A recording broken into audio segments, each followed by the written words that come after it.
श्री नाभा स्वामी जी महाराज कहते हैं कि एक जगह है गुजरात प्रांत। पहले यहाँ के लोग बड़े स्मार्ट टाइप के थे, महास्मार्ट। स्मार्ट होना कोई दोष नहीं है, लेकिन देवता विशेष भक्त विशेष की आलोचना करना तो दोष है ही। अगर कोई भगवान शंकर के भक्त है, क्या हमको उनकी आलोचना करने का अधिकार है? कोई भगवती पराम्बा अन्नपूर्णा के उपासक हैं, क्या उनकी आलोचना करें हम? कोई गणेश जी के, भगवान सूर्य नारायण के भक्त हैं, तो किसी देवता के भक्त हैं, उनकी आलोचना क्यों करें? मैं तो कहता हूँ किसी मार्ग के अनुयायी हैं, हम उनकी आलोचना क्यों करें? हाँ, हमारा यदि मन नहीं मिलता है, इष्ट नहीं मिलता, साधन पद्धति नहीं मिलती, तो हम उदास हो सकते हैं। हमारा विरोध करेंगे तो हम उदास हो जाएंगे, उनसे अलग हो जाएंगे, लेकिन निंदा क्यों करेंगे? लेकिन इतने स्मार्ट लोग थे गुजरात में कि तिलक कंठी छाप, धनुष्वान हो, शंख चक्र हो, छाप तो वैष्णव सिद्धांत में है। तप्त वेद में लिखा है, अतप्त तन्वा न ततस्त वस्तुते। तप्त तनु नहीं होता, उसको परमात्मा की प्राप्ति नहीं होती। तो संतप्त शरीर होने के कारण शरीर को ताप प्राप्त हो, इसलिए ताप संस्कार की बात है, शास्त्रों में वर्णन है। अमूल कुछ भी नहीं है, आगम निगम आदि में सर्वत्र वर्णित है। तो निंदा करते थे वैष्णवों की वहां के महास्मार्त लोग। और भक्ति रहित ऊसर भूमि थी गुजरात की भूमि, और वहां ऐसी भूमि में श्री नरसिंह मेहता परम पवित्र भक्त बनकर के परम भागवत के रूप में प्रकट हुए। इनके जीवन की अनेक घटना तो गुजरात में कहा, जूनागढ़ एक जिला, और आप तो गए ही होंगे महाराज जरूर। और हम कहाँ गए हैं सो बता देते हैं। जूनागढ़ में वहाँ सीताराम एक दत्तात्रेय भगवान का आश्रम, ऊपर 9,999 सीढ़ी है, और गिरनार पर्वत, और वहां चढ़ेंगे। हमारे यहाँ कहते हैं, अयोध्या वाले भगत कहते हैं, आबू का बाबू, गिरनार का सिद्ध, काशी का पंडित और अयोध्या का गिद्ध, ये सब बराबर। आबू का बाबू, गिरनार का सिद्ध, काशी का पंडित, लेकिन अयोध्या का गिद्ध बराबर। ये अयोध्या की महिमा के अंतर्गत लोग बोलते हैं। चलिए, तो उसी जूनागढ़ में जहाँ गिरनार पर्वत है, भगवान दत्तात्रेय की पादुका है। 9,999 सीढ़ी है, चढ़ते हैं तो पता लगता है कि हाँ चढ़ रहे हैं। एक सांस में चढ़ना तो बड़े बड़े पहलवान सुरमाओं के लिए भी कठिन है। लगभग सब लोग रुकते हैं, बीच में विश्राम करते हैं। चलिए, वहीं के थे नरसिंह मेहता जी। जूनागढ़ वास पिता माता तन नास भयो। समय से जूनागढ़ में जन्म हुआ, समय से माता पिता समाप्त हो गए। रही एक भौजाई, भाई और भौजाई रिस भरी है। एक भाई और एक भौजाई थे इनके, और भौजाई बड़ी विलक्षण चिढ़ती थी इनसे। डोलत फिरत आए, बोलत पिवाओ नीरे। और ये भगवान की भक्ति के रंग से सने हुए थे। घूम करके कहीं भजन कीर्तन करके आए, और कहे भाभी जरा जल तो पिलाना। तो भाभी ने चमक करके कहा, अच्छा बड़ा काम करके आए हो, आपकी भाषा में बड़ा कमाई करके आए हो, तुमको जल नहीं देंगे तो कैसे काम चलेगा? मोटा खाली खाता है, अब पिलंड जैसा हो गया है। ऐसा कुछ भौजाई ने तिरछा बोला। डोलत फिरत आए, बोलत पिवाओ नीरे। भावी पे न जानी पीर, बोली जरी बरी है। जल भूल करके जब भाभी बोली, आवत कमाए जल प्याए बिने सारे कैसे। बड़ा कमा के आए हो, तुमको जल नहीं पिलाएंगे तो कैसे काम चलेगा? पियो जीवावतियो, देह थर थरी है। और भाभी की वो बात बाण के जैसे इनको लग गई, और क्रोध से थरथराने लग गए, तमतमाने लग गए। और सदा सदा के लिए घर को छोड़ने का निश्चय कर लिया। नहीं रहना इस घर में जहाँ भगवान के भजन कीर्तन करने वालों का अपमान होता है। आकाश के घर से निकल गए और गांव के पास कुछ दूर पर एक भोलेनाथ भगवान शिव शंकर का खूब सुंदर मंदिर था। और भगवान शंकर के मंदिर पे जाकर के और भोलेनाथ के चरण में अनशन लगा दिया, अनशन पे बैठ गए। भगवान भोलेनाथ के मंदिर पे जाकर के अनशन करने लग गए। याद रखो, राम भक्ति के भंडारी कौन है? भोले बाबा। जब तक भोले बाबा कृपा नहीं करते कोई वैष्णव नहीं हो सकता। संसार में कोई माय का लाल नहीं है जो भगवान की भक्ति प्राप्त कर ले। भक्ति के भंडारी भोलेनाथ। और इसलिए भोलेनाथ निक से विचार कहूं दीजिए तन डारी मानो शिव पे पुकार करी रहे चित धरी है। मन भी तो आया शरीर का नाश कर दो, अब जी के क्या करेंगे, लेकिन मन में आया मरना ही है तो भोले बाबा के चरण कमल में जाकर के मरेंगे और अनशन ठान दिया। परम दयालु देव है भोलेनाथ, इतने दयालु। दूसरे देवता को मनाने में बहुत देर लगती है। ये बम बम महादेव करके एक लोटा जल कोई चढ़ा दे, हाथ जोड़ करके खूब सुंदर स्तुति करे। भोले बाबा तो प्रसन्न, मेरे ऊपर तो हमेशा प्रसन्न ही रहते। मेरे ऊपर जिनकी कृपा है भोले बाबा की कृपा है। जिसको राम भक्ति चाहिए प्रेम से इनको मनाओ, रोज इनको जल चढ़ाओ, खूब सुंदर स्तुति करो। नागेंद्र हाराय त्रिलोचनाय नमामि शिमीशान निर्वाण रूपम, खूब प्रसन्न करो, बिल्व पत्र चढ़ाओ। कोई मंत्र न आवे तो प्रणव को हटा करके, प्रणव के साथ जपने का सबको अधिकार नहीं है। एक बात शिव चर्चा वाले की बिल्कुल सही, जो प्रणव को, जो प्रणव के अधिकारी नहीं है वो नमः शिवाय नमः शिवाय नमः शिवाय बोल सकते हैं। प्रणव हटाने के बाद उसका जो वेदत्व है, उसकी जो शास्त्रीय मर्यादा है वो थोड़ी साइड में चली जाती है। नमः शिवाय तो भगवान का मंत्र तो है ही। भगवान शंकर को प्रणाम करे, खूब श्रद्धा से उनका पूजन करे, जल चढ़ावे। जलधारा प्रिय शिव ब्राह्मणों मधुर प्रिय। ये मैं आयोजक लोगों से सुना रहा, उनको कह रहा कि ब्राह्मण को जब भोजन करावे तो ध्यान रखे कि मधुर है कि नहीं। खाली दाले साग से काम मत चला। ब्राह्मणों मधुर प्रिय, थोड़ा सा मधुर होना चाहिए। और वैसे भगवान भोलेनाथ को जलधारा प्रिय शिव, अलंकार प्रियो विष्णु, अलंकार प्रियो विष्णु, नमस्कार प्रियो भानु। भगवान सूर्य नारायण को वंदन बहुत प्रिय है, भोलेनाथ को जलधारा प्रिय शिव, ऐसा लोग बोलते हैं। भगवान शंकर के चरणों में, आशुतोष प्रभु के चरणों में अनशन कर दिया। 7 दिन तक भोलेनाथ के मंदिर में अन्न जल स्वीकार किए बिना वहीं रहे।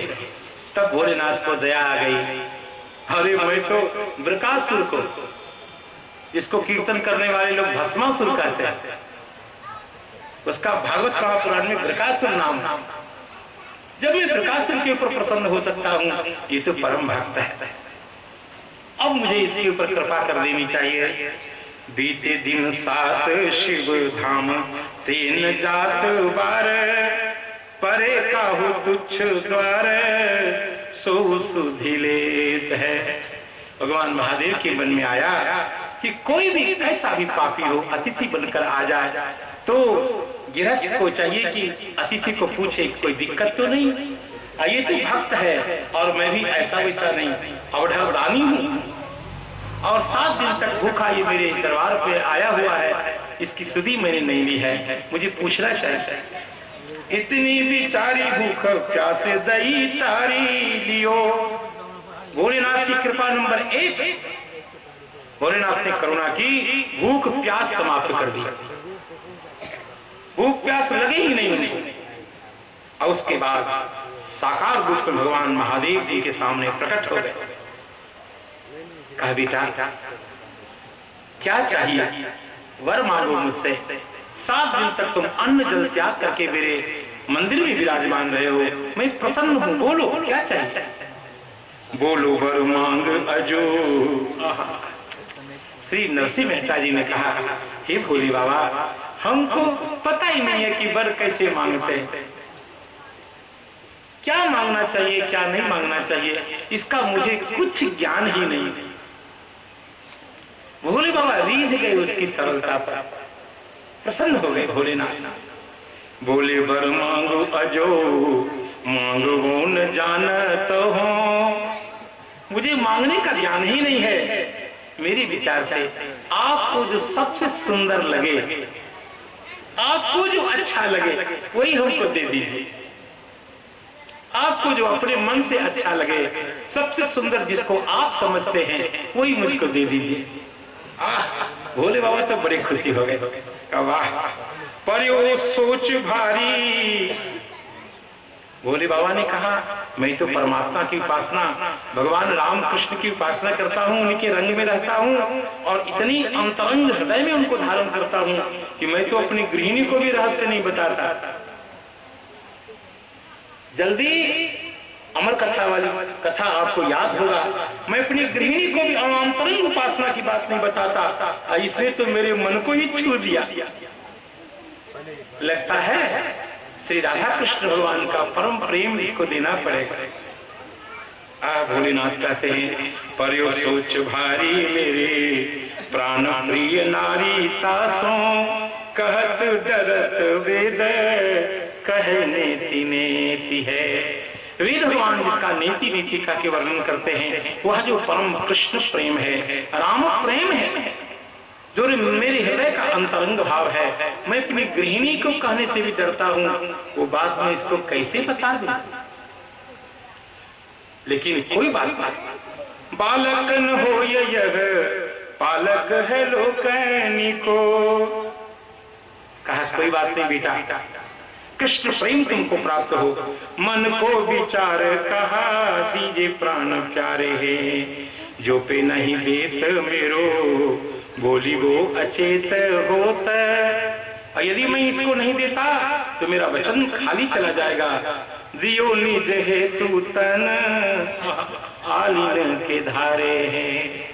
भगवान महादेव ने कहा, जाओ, मैं तुम्हें सखी रूप प्रदान करता हूं।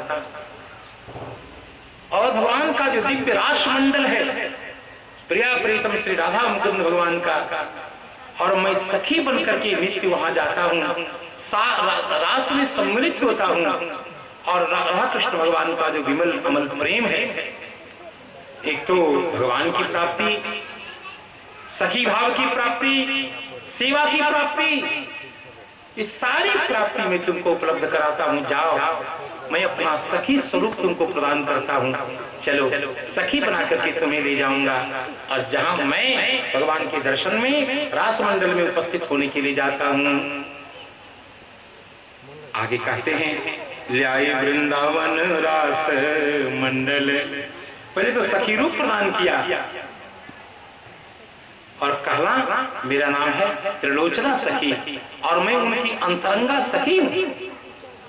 और सखी बनाकर के श्री वृंदावन धाम भोलेनाथ लाए, दिव्य रास मंडल में प्रवेश कराया, जहां मणि जटित दिव्य मंडल विद्यमान है। प्रिय सखी गणों के मध्य भगवान भूतनाथ पहुंचे रस सखी के रूप में, और श्री नामदेव जी को सखी बनाकर के उपस्थित किया, और रासलीला चल रही थी। प्रिया प्रियतम सरकार ने इशारे से पूछा, भोले बाबा ये नया कौन है? तो भोलेनाथ ने सखी भाव में ही कहा, ये नई नई आई है, ये मेरी सहेली है, सखी। और इशारे से कह दिया, प्रभु अपनी सखी के रूप में इसको सम्मिलित कर लीजिए सेवा में। भोलेनाथ ने कहा, और भगवान ने संकेत से कह दिया, आज से इसकी नियुक्ति हो गई। भोलेनाथ की सिफारिश और प्रभु ने साथ स्वीकार कर लिया। गुरु की कृपा से जीव भगवान के चरण कमल तक आता है। भगवान ने स्वीकृति दे दी। हिरणी खचित रस मंडल में नाचत दो। राधा कृष्ण भगवान रास मंडल में नृत्य कर रहे हैं। सखी लोग उनकी खूब सुंदर नृत्य का अवलोकन करके आनंद प्राप्त कर रहे हैं। रचित अपार नृत्य गान तान न्यारिये। भगवान की रूप छटा से पूरा मंडल आलोकित हो रहा है। चांद की चांदनी उसकी समता नहीं कर सकती। सखियां ताली दे दे करके भगवान के नृत्य में आनंद वर्धन कर रही हैं। और भगवान कभी कंठ को, कभी कटी को, कभी अपने कर कमल को, कभी चरण को वक्रिमा प्रदान करके त्रिभंग होकर के ललित नृत्य दिखा दिखा करके भक्तों के रस का संवर्धन कर रहे हैं। ग्रीवा की ठुरनी कर अंगूरी मुरानी, मुख माधुरी सुरनी, सुनि श्रवण तपाये। बजत मृदंग मुह चंग संग अंग अंग, उठती तरंग रंग छवि जीव निहारिये। भगवान शिव की कृपा से श्री नरसिंह मेहता जी को रास मंडल का दर्शन हुआ। प्रिया प्रियतम राधा माधव भगवान के विविध लता और छटा का अवलोकन हुआ। और भगवान शंकर ने कृपा करके एक जलती मसाल दे दी इनके हाथ में, नरसिंह मेहता नरसी सखी के हाथ में। कहा ऐसे मसाल जलाए रखो और भगवान की रूप माधुरी का अवलोकन करो, पान करो। दैले मसाल हाथ निरखी निहाल भई, लाल दीठी परी को नैयह आई है। करुणा करके भगवान श्री वृंदावन बिहारी लाल ने बार बार करुणा कटाक्ष करके नरसिंह मेहता को धन्य धन्य किया। शिव सहचरी रंग भरी अटकरी बात, मृदु मुस्कात नैने कोरुते जताई है। और बार बार भगवान की रूप माधुरी पर न्यौछावर होते हैं नरसिंह मेहता। शिव जी ने सबसे बहुमूल्य पदार्थ इनको दिया, राधा कृष्ण भगवान का प्रेम, उनका सखित्व और उनकी नित्य सेवा, रास मंडल में प्रवेश, ये सारा सुख भगवान की कृपा से इनको प्राप्त हुआ। और धीरे धीरे नरसिंह मेहता बड़े हुए। मानक गौरी नाम की एक ब्राह्मण कन्या से इनका विवाह हुआ। 2 बेटी और 1 बेटा इनको प्राप्त हुआ।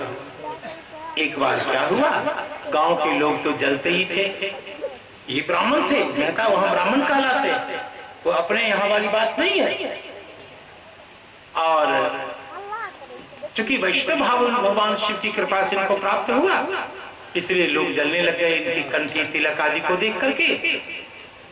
तो एक कुछ साधु की जमात आई। पहले हुंडी चलती थी, हुंडी, इसको आप सुने, हुंडी चलती थी। हुंडी क्या होती है? जैसे पहले बैंक आदि तो होता नहीं था, तो जैसे मैं इस गांव का सेठ हूँ और बेगूसराय में कोई मेरा ही मित्र सेठ है, तो हम दोनों की बात हो गई, हम आपसे यहाँ पैसा ले लेंगे, एक कागज पर हुंडी लिख देंगे कि मैंने 700 रुपए ले लिया, और उस कागज को आप बेगूसराय में दिखाएंगे तो मेरा मित्र जो सेठ है वो आपको वहां 700 रुपए गिन के दे देगा। पहले चोर डाकू बहुत ज्यादा होते थे, रास्ते में छीन लेते थे। तीर्थ यात्रा पे साधु लोग निकलते थे तो पैसा लेके नहीं निकलते थे, वही हुंडी किसी से लिखवा लेते थे, वो कागज होता था, और जहां जाते थे वहीं किसी सेठ को हुंडी दिखाते थे, वहां उनको पैसा मिल जाता। इसी प्रक्रिया को हुंडी बोलते हैं। तो कुछ साधु की जमात, साधु का समूह तीर्थ यात्रा के लिए चला, और साधु चाहते थे कि कहीं इस गांव में किसी का हुंडी चलता हो तो उसे हुंडी लिखवा लेंगे, और फिर दूर जब किसी देश में जाएंगे जहां, तो फिर वहां उनको पैसा मिल जाएगा, पैसा ढोना भी नहीं पड़ेगा। पहले पैसा वो कागज वाला और 1000 रुपए का नोट नहीं होता था, चांदी का सोने का सिक्का होता था। अब मान लीजिए चांदी का सिक्का 2 किलो हो तो 2 किलो ढोना पड़ेगा, इसलिए वो हुंडी कागज होता था तो कोई दिक्कत नहीं होती थी। उसी गांव में साधु की जमात आई और लोगों से पूछा कोई ऐसा है जिसकी हुंडी चलती है?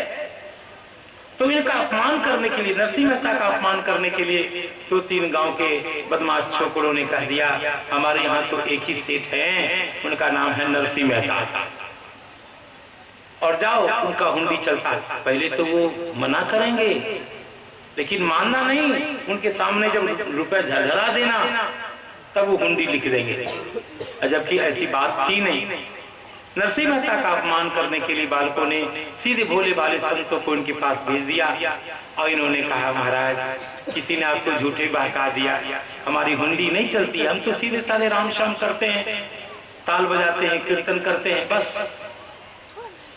संत ने को पहले बता दिया था ऐसे नहीं मानेंगे, तो संत ने 700 रुपए डाल दिए, महाराज हुंडी लिख दीजिए। तब उन्होंने सोचा, लगता है भगवान संत का भंडारा करवाना चाहते हैं, इसलिए भगवान ने पैसा भेजा। कहा कोई बात नहीं, हमारे तो एक ही सेठ हैं, उनका नाम है शामल शाह, और शामल शाह के नाम से नरसिंह जी ने हुंडी लिख दी। शामल शाह के नाम से हुंडी मैंने 700 रुपए प्राप्त कर लिया है इन संतों से, और आप इनको 700 रुपए चुका दीजिएगा, जहां ये पर्ची को देखिएगा वही। शामल शाह के नाम से हुंडी लिख करके कागज दे दिया, संत का रुपए रख लिया, संत चले गए, और 700 रुपए का नरसिंह मेहता ने खूब चकाचक भंडारा करवा दिया। खूब संत लोग बम बम पाए, खूब मालपुआ राबड़ी संत लोग पाए, मालपुआ खीर, खूब घोटे छाने, आनंद रहा। अब वो संत लोग पहुंचे द्वारिका, द्वारिका के नाम से, द्वारिकाधीश के नाम से हुंडी थी, और अब शामल शाह नाम का कोई सेठ हो तब तो, शामल शाह मतलब भगवान, द्वारिकाधीश। बाहर बाजार में ढूंढे, कौन है भैया शामल शाह, शामल शाह कौन हो भैया, बताओ आपके नाम की हुंडी हमें लेनी है, ये पर्ची है, अब कोई हो तो दे। अंतिम में संत ढूंढ ढूंढ के थक गए, और तब संत जब परेशान हो गए, जब शहर से बाहर आए, तब भगवान एक सेठ का रूप धारण करके, यहाँ तक खूब बढ़िया एड़ी तक धोती, पेट एकदम निकला हुआ, कान पे कलम, स्वयं भगवान द्वारिकाधीश, और बही खाता लिए, ये बोलते हुए, कल 3 रुपए सैकड़ा उसको, 5 रुपए सैकड़ा उसके पास है, वो पैसा लेना है, वो नहीं देगा तो उसका इतना ब्याज हो जाएगा, ये बोलते, ऐसा हिसाब किताब जोड़ते भगवान उसी रास्ते से निकले। और भगवान बोलते हैं, भाई कोई साधु है यहाँ जो आया हो, जिसके पास नरसिंह जी की हुंडी है? तो संतों ने कहा, हाँ महाराज, आपको हम ढूंढ रहे थे सेठ जी, हम ढूंढ ढूंढ के थक गए, आप ही सेठ है, शामल शाह आपका नाम है? तो भगवान ने कहा, हाँ, कहाँ है पर्ची, लाइए। तो पर्ची लेकर के कहा, बहुत अच्छा बहुत अच्छा, ये लीजिए। भगवान ने गिन करके पैसा 700 रुपए दे दिया, और कहा, देखिए महाराज, आप जब वापस जाएंगे नरसिंह जी के पास, तो मेरी एक चिट्ठी ले जाइए, चिट्ठी दे दीजिएगा। अरे सिद्धि श्री जूनागढ़ शाह महाराज जी को, भगवान लिखते हैं चिट्ठी नरसिंह जी को, जय जय नरसिंह की है। जूनागढ़ के सिद्ध संत सेठ नरसिंह जी को प्रणाम, भगवान लिखते हैं अपनी ओर से। और आप चिंता मत करिए, आपका ये गुमास्ता, आपका ये नौकर यहाँ विद्यमान है, और जब आपको जरूरी पड़े तो हुंडी लिख लिया करिए, मैं यहाँ रुपए चुका दिया करूंगा। ये सारी दुकान आपकी है, कोई यहाँ किसी चीज की कमी नहीं है, यहाँ सब माल भरा हुआ है, भगवान कहते हैं। और इसी प्रकार साधु संतों की हुंडी भर दिया करिए, कागज लिख दिया करिए, जाने के गुमास्ता, भगवान कहते हैं, मैं तो आपका गुमास्ता हूँ, नौकर हूँ। और विचार जनी की जो, आप थोड़ा भी विचार मत करना, क्योंकि ये दुकान आपकी है, मैं तो आपका नौकर हूँ। श्री नरसिंह जी को ऐसा पत्र दे दिया साधु के हाथ में। ऐसे श्री जब साधु संत आए पुनः तीर्थ यात्रा करके, नरसिंह जी को जब चिट्ठी दी, और जब नरसिंह जी ने भगवान के पत्र को पढ़ा, झरझर झरझर आंख से आंसू की धारा बहने लग गई। कहा, प्रभु का दर्शन आपने किया, आइए आइए मेरी हृदय से लग जाइए। प्रभु ने आपको अपने हृदय से लगाया, आपका शरीर जीवन धन्य हो गया, आप अपने अंग का संग हमको प्रदान करिए। नरसिंह जी को हृदय से संतोष ने लगाया। ये कथा यहाँ वर्णित है। आगे अनेक छोटी छोटी कथाएं इनके जीवन में है, संक्षेप में सुनाऊंगा। एक बार क्या हुआ कि नरसिंह जी का स्वभाव था, कि भगवान के आगे ये एक राग गाते थे। इस राग का नाम है केदार। कांधारे मनमोहन कांधारे मनमोहन परम निरंजन हे दुख भंजन कांधारे। इस टाइप का कुछ है, मुझे गाने नहीं आता, लेकिन गाने वालों को मैंने सुना है, बस उसी का अनुकरण कर दिया।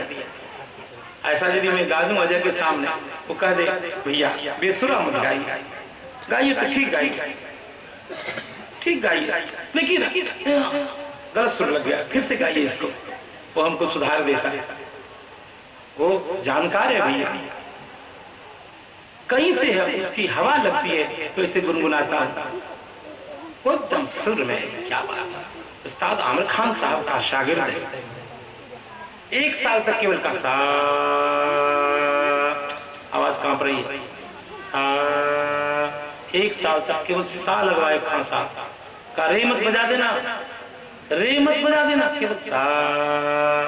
आवाज में ठहराव नहीं है, क्या गाएगा, ये फरफर फरफर फरफर करता है। सा बजाओ केवल, 1 साल तक सा बजवाया तो उसका अपना। तो श्री नरसिंह मेहता जी केदार राग गाते, और उस राग का ऐसा चमत्कार था कि भगवान के कंठ से माला गिर जाती, भगवान पहना देते। श्री नरसिंह जी के लिए भगवान के कंठ की माला गिर जाती थी। ये उस राग का प्रभाव था।